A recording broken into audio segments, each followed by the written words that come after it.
الحمد لله الذي أبدع الأفلاك والأرضين والصلاة والسلام على سيد المرسلين وعلى آله وصحبه أجمعين أما بعد فأعوذ بالله من الشيطان الرجيم بسم الله الرحمن الرحيم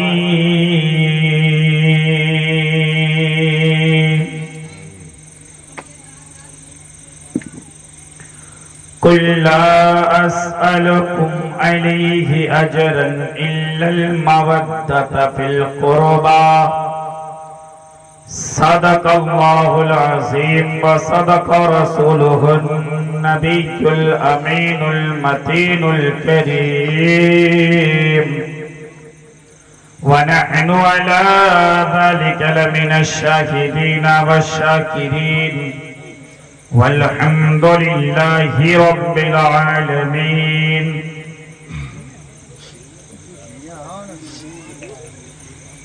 آئیے عرض و معروض سے قبل ہم اور آپ مل کر سب سے پہلے آقا نامدار مدینے کے تاجدار ہم غریبوں کے غمگسار رحمت عالم سید عالم جناب احمد مصطفیٰ محمد رسول اللہ صلی اللہ علیہ وسلم کی بارگاہ اقدس میں جھوم جھوم کو دے پاک دیا پیش فرما دیں اللہم صلی علی سیدنا و شفینا حبیبنا طبیبنا قلوبنا ملجانا محمد بارک وسلم صلی علیہ صلاۃ یا رسول اللہ صلی اللہ علیہ وسلم ایک بار اور پڑھیں صلو علی الحبیب صلی اللہ علیہ وسلم سامعین محترم ہم لوگوں نے الحمدللہ نبی کریم صلی اللہ علیہ وسلم اور خلیفہ اول ابو بکر صدیق رضی اللہ تعالیٰ عنہ اور محبت اہل بیت چوتھے خلیفہ حضرت علی کرم اللہ تعالی وجہ الکریم کے بارے میں مختصراً سماعت کیا ہے آج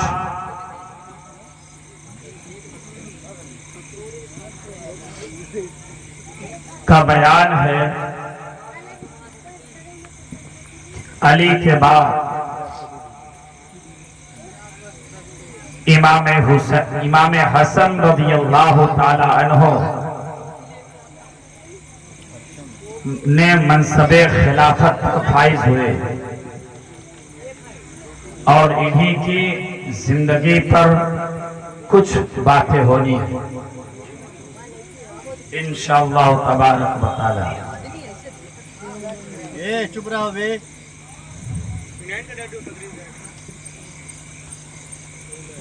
آپ لوگ مجھے دیکھیں گے تو بھی ثواب ملے گا اس لیے کہ عالم دین کا چہرہ دیکھنا بھی ثواب کا کام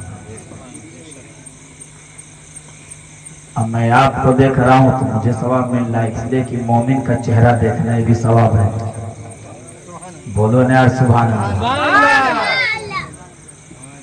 اور جو حسینی ہوتا ہے وہ ہمیشہ بیدار ہوتا ہے اس کا دل زندہ ہوتا ہے کبھی وہ دنیا یا دنیا دار سے ڈرتا نہیں ہے حسینیوں کی یہی پہچان ہے چاہے وہ حسین پاک کی صحبت پوری زندگی ملی ہو یا پھر ایک لمحہ ملی ہو، وہ اپنے جان و مال کو نچھاور کرنے کو تیار ہے۔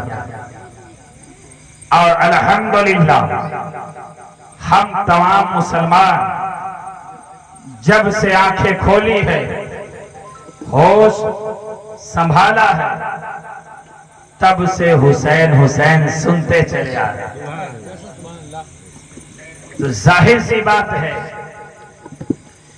کہ اتنے دن سے حسین حسین سنتے آ رہے ہیں، تو اس سے پتہ چلا کہ ہم نے حسین کو دیکھا نہیں، ہماری نسلوں نے حسین کو دیکھا نہیں، لیکن محبت اتنی کہ اگر حسین کی بات آ جائے تو جان بھی نچھاور کرنے کو تیار ہے۔ اسی کو تو اصلی مسلمان کہتے ہیں، اصلی مسلمان۔ سامعین وقار، امام حسن مجتبی رضی اللہ تعالی عنہ نے جب منصب خلافت فائز ہوئے، منصب خلافت تخت نشی ہوئے، تو آپ 6 مہینہ تک اس خلافت کے منصب پر فائز رہے اور اس خلافت کا انجام دیتے رہے، لیکن آپ بہت ہی بردبار تھے، بہت ہی سنجیدہ مزاج تھے، اور ہمارے امام حسن ایسے تھے، ذرا دونوں ہاتھ اٹھا کے بولے یا حسین یا حسن۔ سنے کیسے تھے؟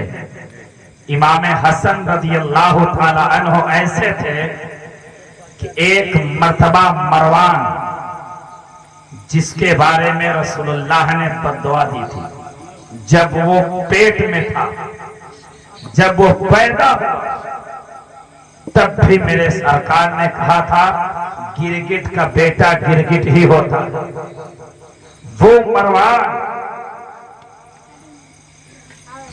کوفہ میں گورنر تھا، وہ امام حسن کے سامنے آپ کے والد بزرگوار حضرت علی کرم اللہ تعالی وجہ الکریم کو گالیاں دے رہا تھا، اور امام حسین اتنے بردبار تھے، اتنے شریف النفس تھے کہ اس مروان سے یہ نہیں کہا کہ تو میرے والد کو کیوں گالیاں دے رہا ہے، خاموش رہے۔ وہ امام حسن کہ جنہوں نے دیکھا کہ مروان مجلس میں اپنے سیدھے ہاتھ سے ناک صاف کر رہا تھا، ادھر والد بزرگوار کو گالی بھی دے رہا ہے، غلط کہہ بھی رہا ہے، پھر بھی کچھ نہیں بول رہے ہیں۔ کیوں؟ اس لیے کہ بہت ہی زیادہ بردبار تھے، بہت ہی زیادہ شریف تھے، کوئی کچھ کہتا خاموش رہتے۔ اللہ اکبر کہ امام حسن ہیں، امام حسن کے سامنے وہ سیدھے ہاتھ سے ناک صاف کرنے لگا، تو یہ نہیں کہا کہ تو میرے والد کو گالیاں دیتا ہے، تو اس کو گالی دیتا ہے جو داماد پیغمبر ہیں، جو خاتون جنت کے شوہر ہیں، تو اسے گالی دیتا ہے، یہ نہیں فرمایا، بلکہ آپ نے بہت ہی سنجیدہ مزاج میں ارشاد فرمایا، اے مروان، اسلام کی یہ عادت نہیں ہے، اسلام کی یہ تہذیب نہیں ہے کہ ناک کو سیدھے ہاتھ سے صاف کیا جائے، بلکہ الٹے ہاتھ سے صاف کرنا چاہیے۔ اس پہ مروان کچھ بھی نہ بولا، خاموش رہا۔ وہ امام حسن رضی اللہ تعالیٰ 6 مہینہ تک خلافت راشدہ پر فائز رہے اور تخت نشین رہے۔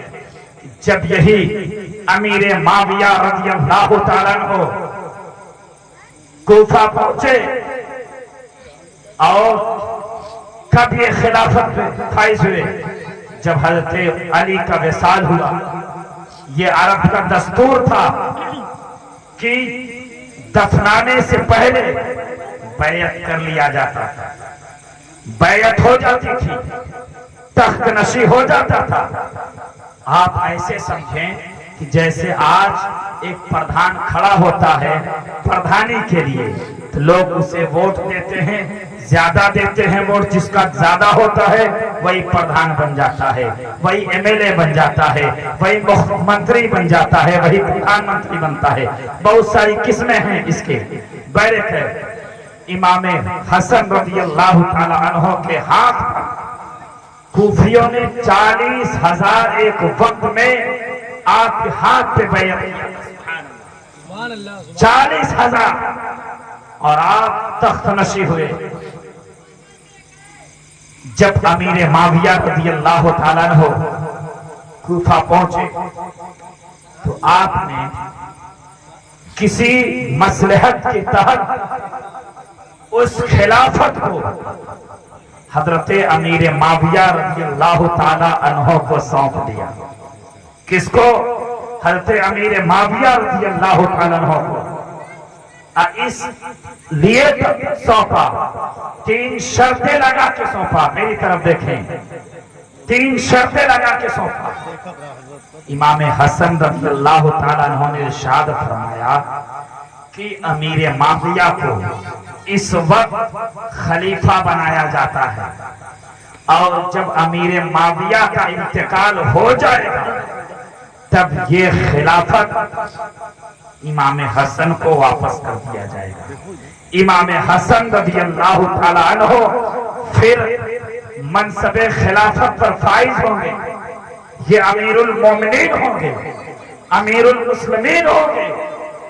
دوسری شرط یہ تھی کہ مدینہ اور حجاز و عراق کے لوگوں کو حضرت علی کے زمانے میں جو بھی معاملات تھے ان کے تعلق سے کوئی بھی مطالبہ نہیں کیا جائے گا، کوئی بات نہیں پوچھی جائے گی۔ یہ دوسری شرط۔ تیسری شرط یہ رکھا ہے آپ نے، کون رکھ رہا ہے؟ امام حسن۔ یاد کیجئے گا، امام حسن حضرت علی کے بڑے صاحبزادے جو امام حسین کے بڑے بھائی ہیں۔ تیسری شرط جو تھی وہ یہ تھی، آپ نے فرمایا کہ جو ہم پر قرض ہے، جو ہم پر قرض ہے، جتنا بھی قرض ہے وہ امیر معاویہ ادا کریں گے، وہ امیر معاویہ ادا کریں گے۔ امیر معاویہ نے بغیر کیلو کال کے یہ تینوں شرطیں مان لی اور قبول کر لی۔ سبحان اللہ، قبول کر لیا۔ اس کے بعد امام حسن رضی اللہ تعالیٰ عنہ نے منصب خلافت کو امیر معاویہ کو عطا فرما دیا، تختہ کو چھوڑ دیا اور اس تختہ پر امیر معاویہ کو فائز کر دیا، بیٹھا دیا آپ نے۔ اور امیر معاویہ کو تو وہ مزاج رہا ہے، اہل بیت سے بہت ہی محبت کیا کرتے تھے، بہت ہی پیار کیا کرتے تھے۔ امیر معاویہ کی وہ ذات بابرکات ہے کہ جب بھی اہل بیت اطہار سے ملاقات کرتے تھے لاکھوں لاکھوں درہم و دینار عطا کر دیا کرتے تھے۔ یاد کا مزاج تھا۔ وہی امیر معاویہ فرماتے ہیں کہ جب خلافت راشدہ پر فائز ہوئے، جب بھی ملاقات کو آتے امام حسن سے ملاقات کے لیے، بہت سارے مال و دولت آپ کی بارگاہ میں ہدیۃً تحفۃً عطا فرما۔ سبحان اللہ، یہ دیا کرتے تھے۔ اور یہ بھی سنتے چلے کہ امام حسن رضی اللہ تعالی عنہ نے جب خلافت کو دے دیا، عطا کر دیا، اور یہ تینوں شرطیں بتا دی، یہ واقعہ کب پیش آیا؟ یہ واقعہ 41 ہجری میں پیش آیا۔ 41 ہجری میں جب یہ واقعہ ہوا، اس کے بعد امیر معاویہ تخت نشین ہوئے۔